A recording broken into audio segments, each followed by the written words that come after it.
And we are live. Welcome to the Jo and BDD Show live. Cheers to you, friends. I'm drinking out of my cup of Magateers. They're crying right now because Jack Smith schooled their sorry asses on Capitol Hill today, and hero Michael Fanone absolutely said what needed to be said to Troy Nels, who is a piece of shit. That Hello, is what he said. Brooklyn. I'm That, Jo that, Verducci. Yeah, I'm joined by my friend Majid Patel and Brooklyn Dad Defiant. Hello, Brooklyn. Let's start there. Let's start with Jack Smith today on Capitol Hill. He wanted to testify publicly. They tried to keep it behind closed doors. Michael Fanone had some words for Troy Nels, who blamed the Capitol Police for the attack. Yeah, what are your thoughts and how are you doing? you know what really irritates the crap out of me? You know what? I'll tell you, it's the fact that not one of those Republicans in that room thanked any of the 4 U.S. Capitol Police officers for saving their sorry ass lives. Not one. Not one. They were there since 10 o'clock this morning, and not one of them bothered. And then they had this guy, this right-wing influencer, provocateur, starting crap with Michael Fanone. Like, I don't know if you saw that. That was during a break. And come on, everybody, they should approve congratulatory or thank you plaques to these officers. They should approve like bonus or high salary for life or whatever. These guys deserve it all. And it was one funny point that Jasmine Crockett had brought up during the thing where she spoke to one of Jim Jordan's fellow Republicans and said he had never seen Jordan so terrified in his life as he was on January 6th. And they're steady trying to make excuses for the inexcusable crime that Donald Trump committed by inciting that insurrection. Yeah, I mean, those Capitol Police officers defended their lives that day to great personal, physical, emotional harm. Michael Fanone had a heart attack. Ganell still carries the physical scars that have made it difficult for him to pursue other work, and they're not giving them their pensions. Our good friend Harry Dunn is still traumatized, and they stand up every day and they embody, exactly what they were fighting for, which is, this isn't about politics. They didn't care whether or not you were Troy Nels behind that door. That's right. Or Jason Crow. Their job was to protect the lawmakers and other staff members in that building. And it's reprehensible that the party that says they back the blue, right? They're the ones who back the blue. That's a bunch of bullshit, as we know. So we have a clip. I think we're going to go with the clip of Sam has the clip of Fanone because Troy Nels is blaming the Capitol Police for not being prepared as they were being beaten with their own shields. They were being. Oh, he doesn't have that one. Okay, Sam, which we have a clip it's not of proof. Jack Smith. Okay, yeah. Reasonable doubt. Yeah, we're going to go with this clip first. For example, this Trump propaganda site claims that the 2020 election was, quote, stolen. Mr. Smith, did your investigation uncover evidence sufficient to prove beyond a reasonable doubt that Donald Trump knew that his claim that the election was stolen was false? Yes, it did. And did your investigation uncover evidence sufficient to prove beyond a reasonable doubt that Donald Trump publicly claimed that the 2020 election was stolen from him, while he privately acknowledged that he had lost the election? Yes, we cited instances of that during in our case. But yet here. There it is. Yep. There it is. I would have liked to see, because I watched this whole thing, the whole thing, and I would have liked to see Democrats smartly use their time, their time slots a little better, because it's tough. You only had 5 minutes. But I wanted to. Republicans were doing everything they could to keep facts out of the conversation, Yeah. and I would have liked to see them, coax some more of the facts out of like what he just said, for instance, that Donald Trump had privately admitted that he lost the election, because that is one of the key pillars of Jack Smith's indictment against Donald Trump for January 6th. And so if we had seen more stuff than like that, it would have counteracted the theatrics coming out of the Republicans. And by the way, what a cool cucumber Jack Smith is. He really is. I mean, and he withstood personal attacks on his ability to prosecute cases, etc. I mean, they were trying to smear him and paint him as someone who is not good at his job because the facts are not on their side. Can we just sidebar on how utterly reprehensible it is yet again that all of the people, most of the people on that dais today were protected. I mean, there's a viral photo of Troy Nels at the door to the House chamber where the glass is broken in.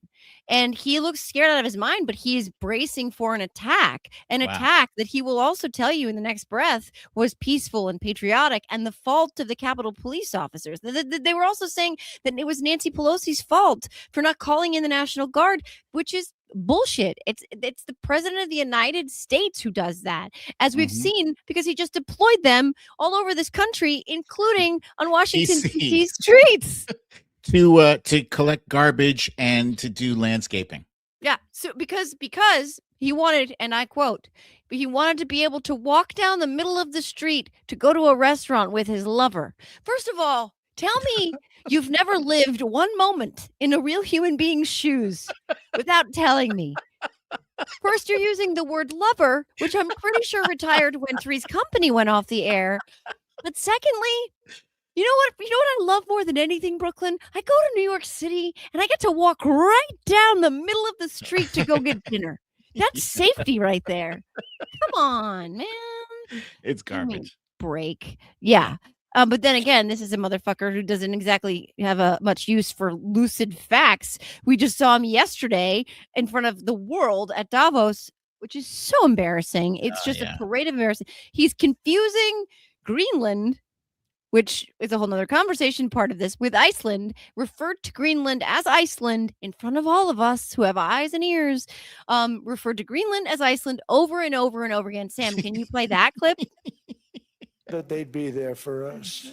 They're not there for us on Iceland, that I can tell you. I mean, our stock market took the first dip yesterday because of Iceland. So Iceland's already cost us a lot of money. But that dip is peanuts compared to what it's gone up. Yeah, that's the stable genius there, mixing his verbs and nouns, and it's understandable. He is, after all, getting very old, like very, very old. I'm sure you saw the picture of his bruised hand today. It might have something to do with pedophiliitis or something. I don't know. It's awful. It looks disgusting. I would I wouldn't want to shake his hand, but he claims that hundreds of people, that's why he gets those bruises, because he's got hundreds of people shaking his hand. He's got something seriously wrong with him. Where the hell is Jake Tapper when you need somebody to call attention to an ailing president? Let's look at the hand, okay? Let's look at the hand. Okay, it looks like he had Greenland tattooed yesterday on his hand. It looks like he has grayscale, okay? This is not good. This is his left hand, friends. So this ties together the fact nobody shakes the left hand. Nobody. But I'm just saying, but here's the gaslight. Because yesterday when he said Iceland 4 times and not Greenland, Carolyn Levitt, who honestly, the way that they have become one worse than the next, starting with Sean Spicer. I mean, Sarah Sanders looks like a Boy Scout compared to Carolyn Levitt. Carolyn Levitt, we all heard it. He said Iceland. She said, no, he didn't. He said Greenland was an ice land. It's like George Santos when he said he didn't say he was Jewish. He said he was Jew-ish. Right. So it's Iceland. And what are they saying about Trump's hand? And no, this is not a nursery rhyme and or Dr. Seuss. They are saying that the bruises on his left hand that look like that motherfucker's dying, he hit it on a table while signing something into law or signing some legislation, or probably the peace board, which we're going to get into. That, come on. I do not like that hand, Sam. I am. I will not touch it with a can. I will not touch it with a ham. I will Get not that hand out of here. I will not touch that grayscale hand. I am. Nasty. I mean, nasty. Thank you. Yeah, that sound effect was perfect. But this is the thing. They talked about Joe Biden. Jake Tapper told us that Joe Biden would be in a wheelchair. Yeah. They were hiding the fact that Joe Biden should be in a wheelchair. Joe Biden's living large with cancer right now. He's going everywhere. He's shaking hands, not bruising. Getting applause too.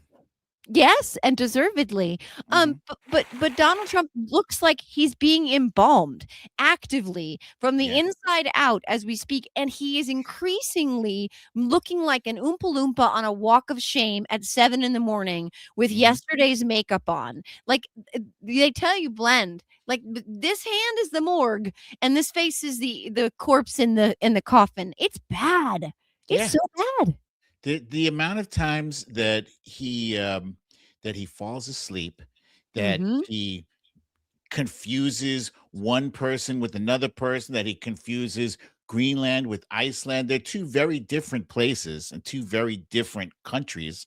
The amount of times that we're not sure if he's lying when he says, or just confused, or doesn't know math when he says he's going to reduce pharmaceutical drug prices by 1,000% or 5,000%. That's ridiculous.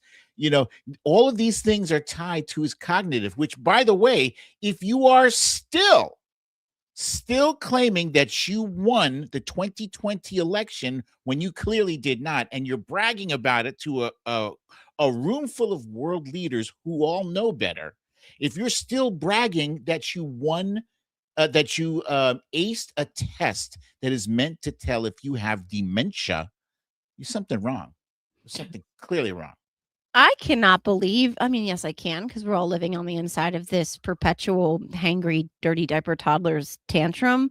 But I can't believe that the material has not changed since the first season of this dumpster fire. He was also doing the, who could have ever guessed that we'd have a pandemic? And it's like, who could have?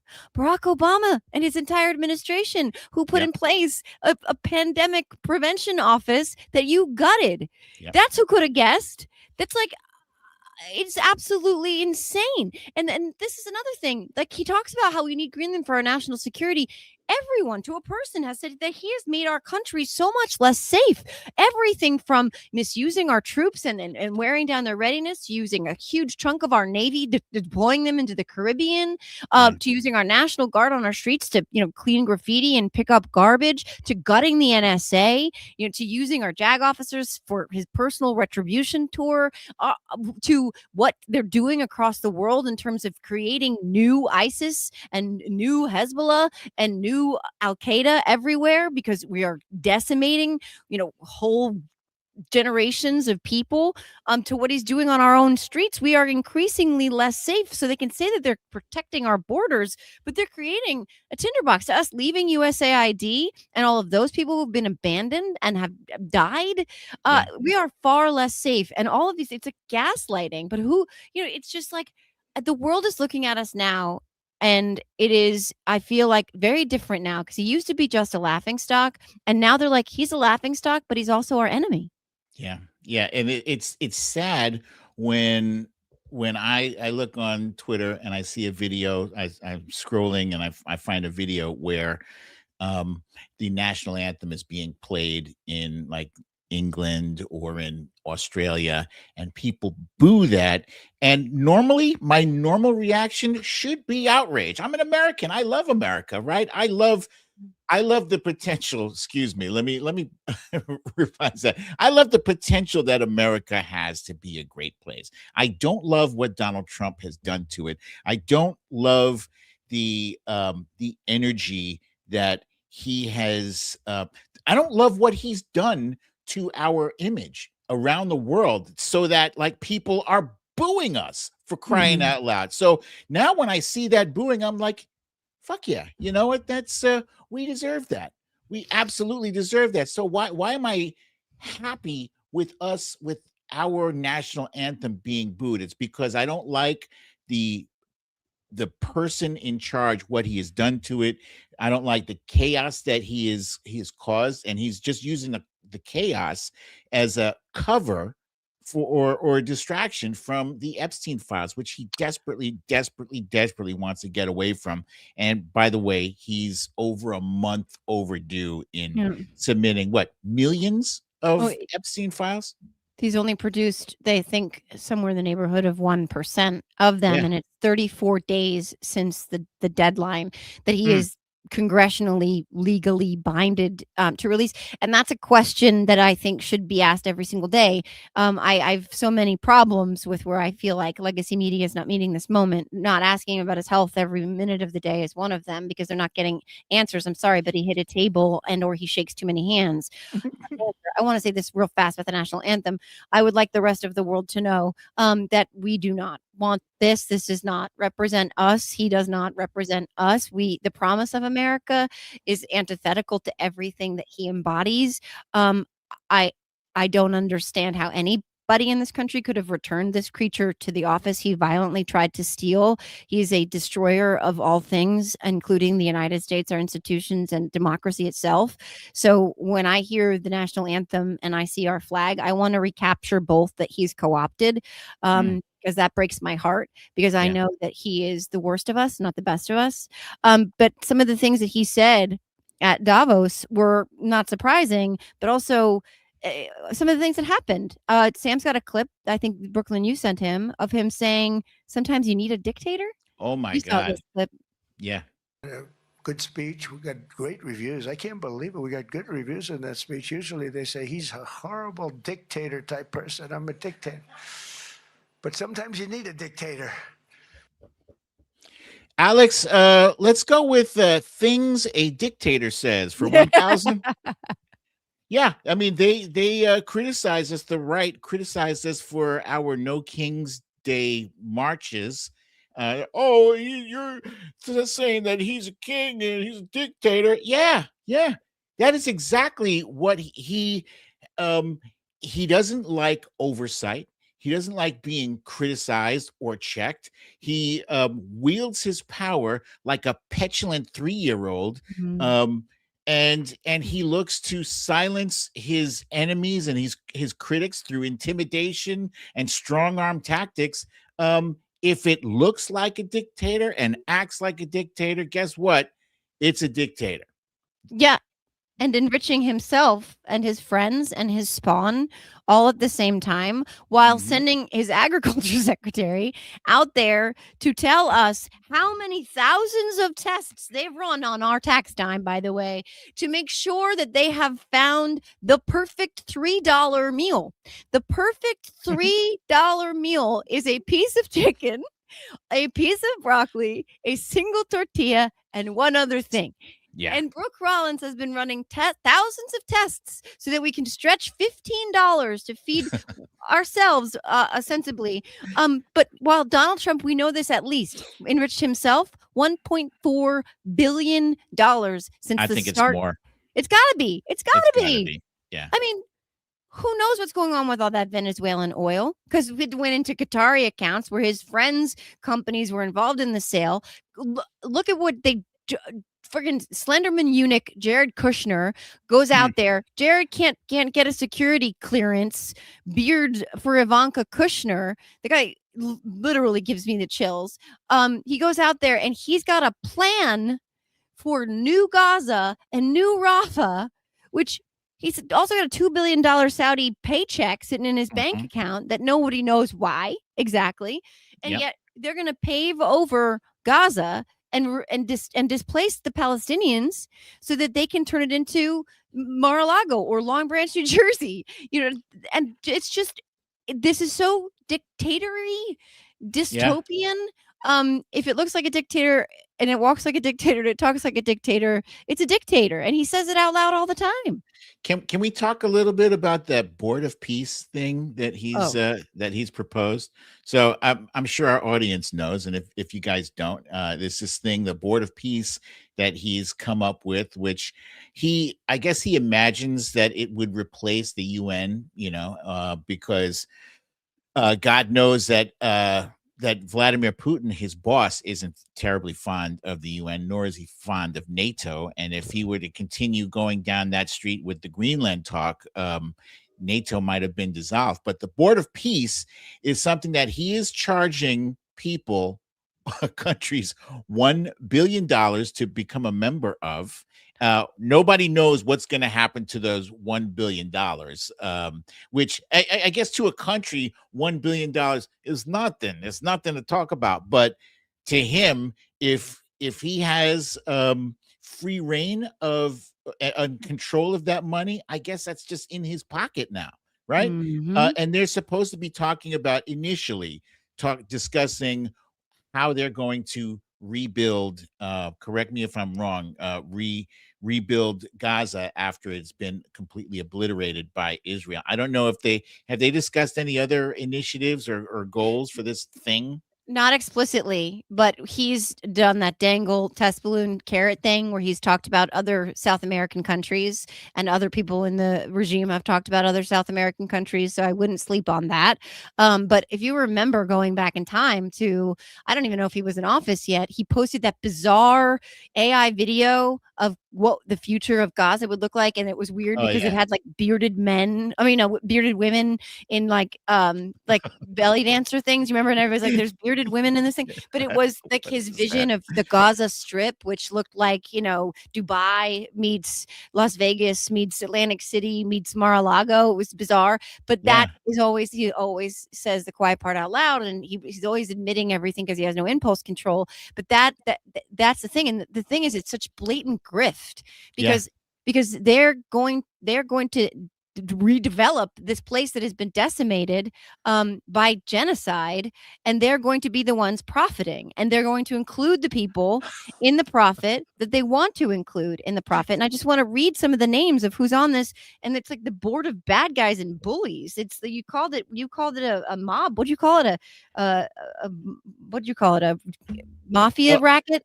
Oh, it's the pay to play global mafia to slice up Gaza is my opinion. Yeah. So it's Putin, Lukashenko, MBS, El Sisi, Orban, Erdogan, Zayed, and it goes on. The president of Kazakhstan, the Emir of Qatar, the president of Uzbekistan, and the president of the UAE. Like, guys. Not one European. Well, I guess that the Lukashenko, Hungary, Orban, and Erdogan, and Orban, and Erdogan, But it's just like a who's who of bad guys. We are the axis now. We're the new axis of evil. God, honestly, God help us. The problem is that like it's so corrupt. But this is who he's trying to align the United States with. And I will say that one of the things that came out of Davos was that Europe, they collectively stood up and said, fuck off. They literally said, fuck off. I don't know who that guy was. I think he was from Denmark, but he literally said, Donald Trump, fuck off. But they weren't balking here. And he really went in there thinking they're going to capitulate. They're going to obey in advance. They're going to give me what I want. And they were like, fuck off. So he left there with the same exact structure, basically, of the agreement we've always had with Greenland. And by the way, Greenland has long said, we would welcome more partnerships. We would love more of a military presence. We would love to partner with the United States and our European allies more. So he left there with creating chaos, threatening war, because he didn't get a Nobel Peace Prize he's never going to get. And he walked out of there with absolutely nothing, claiming victory. This is what he does. How bizarre is it that he wrote I can't even get over. He wrote a letter to Norway saying that because, like, he started it off by saying, because you've decided not to give me the Nobel Peace Prize, I am no longer committed to peace. Like, what? First of all, he threatened Norway. Wait, sorry. Right. He threatened Norway and over a peace prize that they don't actually determine. And Yeah. if since they didn't give it to him, he was going to invade Greenland, which belongs to Denmark. Yeah. Yeah, excuse me. You just interrupted my plans from planning an invasion on Greenland and planning on bombing Iran as I'm complaining about not getting the Nobel Peace Prize. Make it make sense. And let's not forget, what was it? I mean, 100 years ago, because we're 700 years into the month of January. Good But Lord. Machado just gave him her Nobel Peace Prize, which you can't do, but it doesn't matter. It's if Ewan McGregor gave me his marriage certificate, I would not be Ewan McGregor's wife. Okay, Tom Brady could give me all of his Super Bowl rings, and it does not mean that I won a Super Bowl. You don't get a peace prize, a Nobel Peace Prize, when it was given to somebody else. Like, he already has the shiny. Gollum got the ring, okay? But it's not enough for him, right? It's just nothing says peace prize like threatening war because you didn't get it. Like, it's just, this is where we are now. It's pure and total insanity. But I mean, today has been one of those days where it's like it's coming at us in every possible direction that sometimes you're like, oh my God, I feel like I can't keep up. Yeah, I think, but the Nobel Prize from Machado is funny as hell to me. I think that's going to be the gift that keeps on giving, because it's essentially a participation trophy. And I thought after he learned that it's not transferable, that he would have been like, well, it was nice, it's a nice gesture, thank you, but no thanks. It's easy to you almost get credit to be magnanimous by saying thank you so much for the kind gesture, but you certainly you won this award, you earned it, so maybe next year is my year. He's still got 3 more years, but no, he took it, and It's like, is pathetic. did you see the SNL weekend update where it's like, so when you go to somebody's house and you're like, help yourself to anything in the kitchen, and you fuck the guy's wife? You know what I mean? Excuse me. Oh my God. But like, and that was me paraphrasing. But like, the memes wrote themselves. Like, Sam put this one up, but there were thousands of these, and this one's one of my favorites.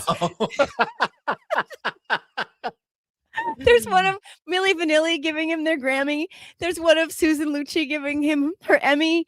I mean, yeah, the Scarecrow giving him the brain. Like, I mean, that's a good one. sometimes you absolutely have to laugh because I it's love the internet.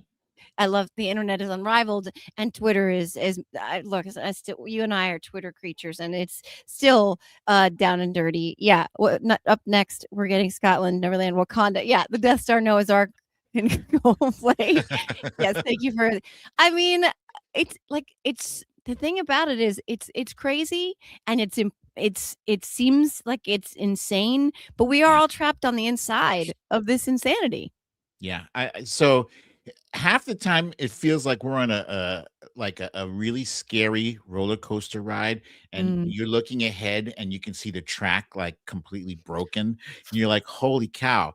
And the other half of the time it's like a ridiculous sitcom. It's like, I feel like I've seen this before. It's way worse because there's no guardrails this time. All the people that are around him are lightweight sycophants that none of them has the kind of gravitas that you would need to push back on his worst impulses. I will say this, my plan going forward for 2026 is to, like, how I'm fighting back is affordability, healthcare, the Epstein files, and Weird. Right? Weird, because Weird was so damn effective in 2024, and we were on it for like a month, and they were just like, nah, I don't want to anymore.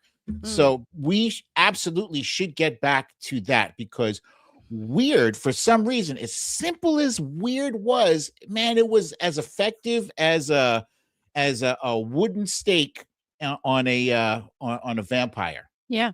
They didn't know how to handle it. They were like, "What do they mean I'm weird? What do you mean I'm weird?" And then when you have them on the defense, when you have them trying to flip the script, that's when you score points, and that's what you need to do. And I'll honestly say it's very fucking weird that they all call him daddy. It's weird. Like, I want to call Jesse Waters out for calling him daddy. That's some weird shit. They are weird, and we should get back to calling them weird. And he said affordability is a Democratic hoax, just like he said about COVID. And I absolutely believe that you got to remind people of what they're feeling. We know how much it costs to go to the grocery store. We all know. We know how much everything's costing. And even if he uses gas prices as this like kabuki theater of like, look, gas prices are lower. That's one thing. That's one metric. Everything else, we're being told to live with less. We're being told to live with less food. We're being told to live with less pencils and dolls. And Dr. Oz is out there saying you should work longer. Why? Not for your sake, for our country's sake, for the GDP. He's not even pretending that it's for your own welfare. It's for Big Brother. It's for the state, which I don't know about anybody else, but that doesn't sound like a free country to me. Like, I'm supposed to work harder, longer for less so that you can build a ballroom. I don't think so. Yeah. So yeah, I agree with you on that. And I think we should definitely bring weird back. Fuck them. They are weird. Yeah. And, they hit Joe Biden with that whole thing about, oh, you can't tell people how they're supposed to feel about the economy. And you know what? I agree. I agreed with that when they were saying it. If certain people aren't feeling that the economy is getting better, and it really is not. It's not. You can't put gasoline in a pot and cook it for your kids. You can't do that, right? You still got to buy beef. And if you're a beef eater, and beef is crazy expensive right now, along with a whole list of grocery items, your electric bill is not getting cheaper. It's getting more expensive, and it's probably going to continue to get more expensive as AI continues to extend its tentacles throughout our economy. That's a very, very big deal. And water, for some reason. Water apparently is a very big deal as it relates to AI. Yeah, because it uses a lot. Yeah. Well, absolutely. And again, you cannot make people feel something they're not feeling in these ACA subsidies too. Like, I mean, people's healthcare premiums have made it impossible for them to choose to have healthcare coverage now. And that solely belongs to Republicans. So we're going to keep that pressure up and keep reminding people who owns all this shit. They have a trifecta. They have the Oval, they have the Senate, they have the House. They are not interested in helping the American people. And they are voting against measures to get the Epstein files out now actively. So we need to talk about that. Right now? I mean, yeah, there was a vote yesterday. I got somebody in the chat might know better than me. So I was a little offline yesterday. Was it yesterday or the day before? But they voted on something related to the Epstein files, and I think maybe it was Pam Bondi. It could have been something to do with that. But they are not advancing their own legislation that has already been signed into law. JD Vance said the craziest thing today. He's like, he said something to the effect of, "Hey, look, if we're trying to find pedophiles, if you know where they are, show us." And half of the internet was like, 1600 Pennsylvania Avenue. That's what I said. Yeah, they're so weird. How do you have no sense of self that you go out there and say that out loud and not expect that to be the response? Yeah, I mean, my God. Well, that brings us pretty much to a close. We covered a lot in a short period of time. Every day brings a new shit show. Like clowns, expect a circus. But I appreciate everybody in the chat, even the trolls. Hi. Enjoy that new bottle of Lubriderm you got down there in Mommy's basement. It's good to see you as always. Same here. We'll see you next week. Same time, same bat channel. See you, everybody. Bye.